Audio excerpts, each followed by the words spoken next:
I've never cared for Land Rover's Range Rover Sport. The first generation, launched in 2004 as a 2005 model and code-named L320, was little more than a rebodied Land Rover Discovery.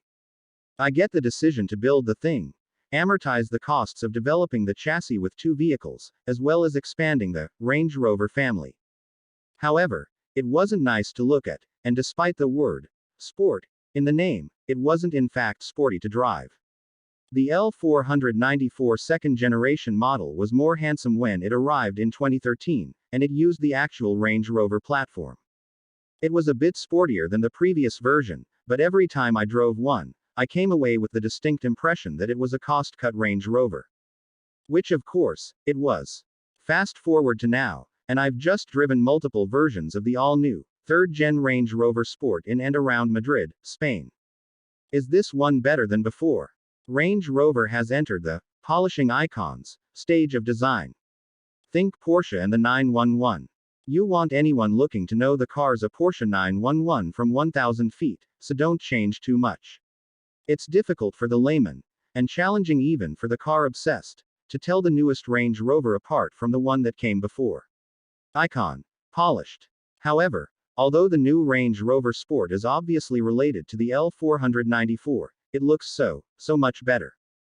I'll even go so far as to say that the Sport looks better than the actual Range Rover, something that's never been true before. There's just this terrific gangster lean to it, along with subtle curves and a squashed, sloping fast roof that helps to show off the rig's tremendously well-formed shoulder and belt lines. Honestly, the roofline reminds me of the pre-war Bentley Gurney nutting blue train car. Love it. The Firenze Red Range Rover Sport P530 First Edition I drove on day one, so named because the lovely BMW-sourced V8 engine makes 530 PS, or 523 horsepower, rode on 23-inch wheels and tires, and they looked smashing. Big wheels always run the risk of dwarfing the vehicle, and killing ride quality. More on that in a bit, making it appear smaller than it is. Not here. No, on the new Range Rover Sport, the big wheels simply work. A Scottish friend of mine commented that the front end looks like a Kia Soul EV. I told him Kia wishes that were true, and pointed out the Sport actually resembles a sporty version of the new Range Rover, with a bit of velour mixed in for good measure. The rear end is simply outstanding, avoiding the form fussiness that plagues the backside of Big Bro Range Rover.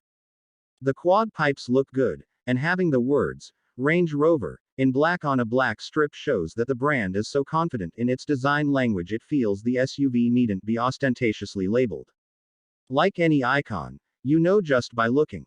The cabin is Scandinavian in its sparseness, though the leathers are soft, thick, and plush enough that it